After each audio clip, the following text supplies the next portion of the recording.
morning, everybody. We have the 8235R behind us.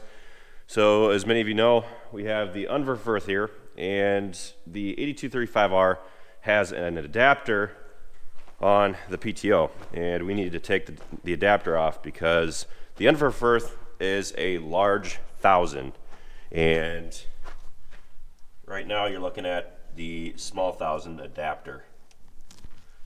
So we gotta get that off there. I think it might be kind of a bit of a challenge, but we're about to find out. I guess I could just turn this by hand, huh? Oh, we have movement.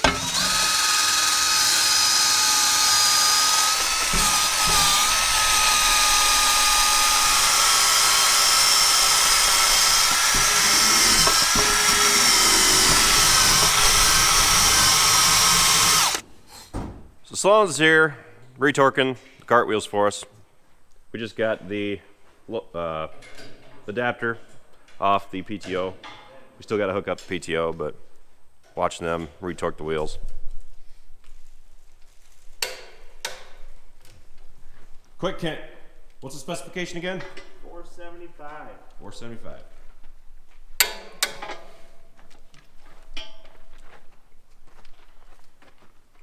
And for our friends at home, what's the pen for?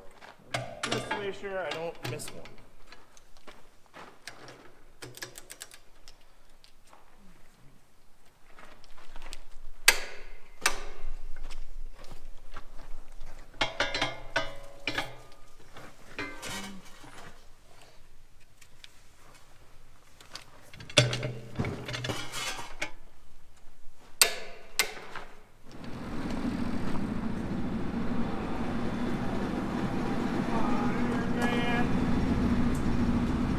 We are getting ready for harvest, and it is currently 8 o'clock at night, and we're just kind of running through some final things that we want to do before we start harvesting.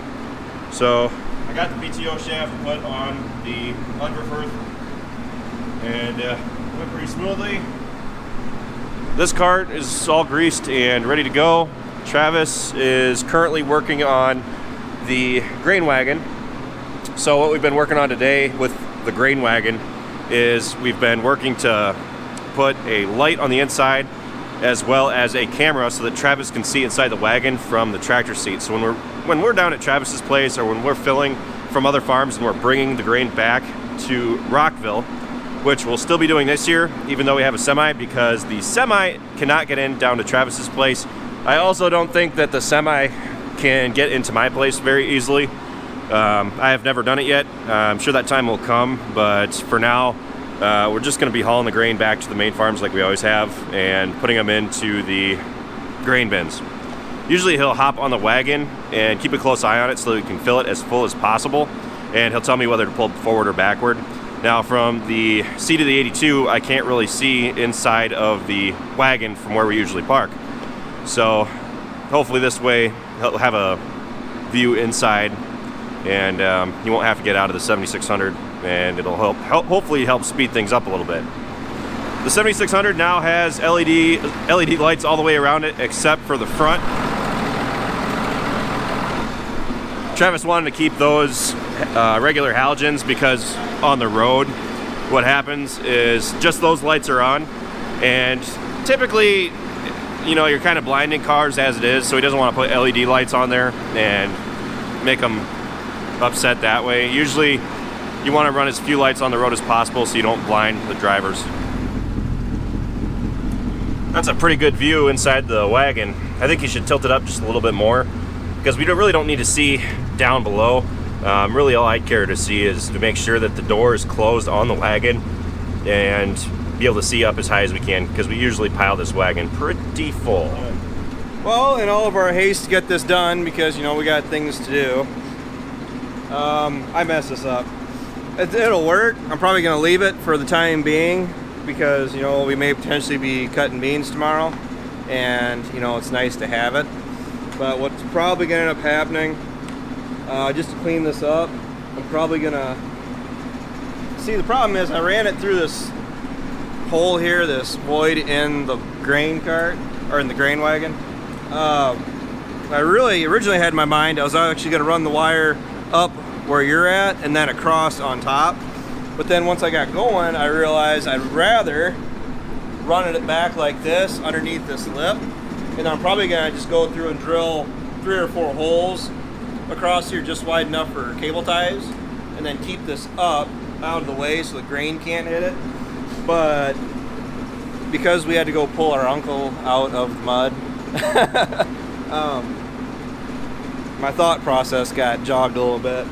So I got a bunch of extra wire here that I got to do something with.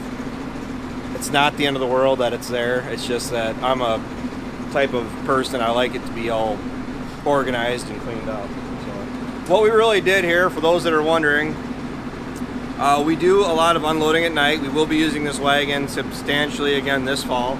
And it is really nice having a light mounted right in the wagon, especially for when we're loading in the field and everything. So being able to see in here when we're loading and then seeing what the grain is doing in the wagon from the cab. All right, I just tightened the camera down for Travis. He had to leave. And that's pretty much it for today. So depending on where tomorrow goes, I am probably going to be live streaming at some point after this video comes out. So if you guys are interested, keep an eye out. If we do start harvesting, I'll probably do a live stream at some point. We'll just have to see how things go. Now, today I went through Potosi and I saw a farmer who was cutting their beans down. So I pulled over and walked up to him because he was sitting there taking moisture samples out of the grain tank. And I asked him what they were running. He said that his were just under 14, anywhere from 13.5 to 14. And if our beans run that, I mean, that's pretty much go time. Now, the corn is still running about 27%, and we want to see that below 25 before we even consider harvesting some corn. So we have roughly 70 acres of beans total this year, which is a lot less than normal. So we're going to try to do all the beans first. Now, they are calling for rain Thursday night and Friday.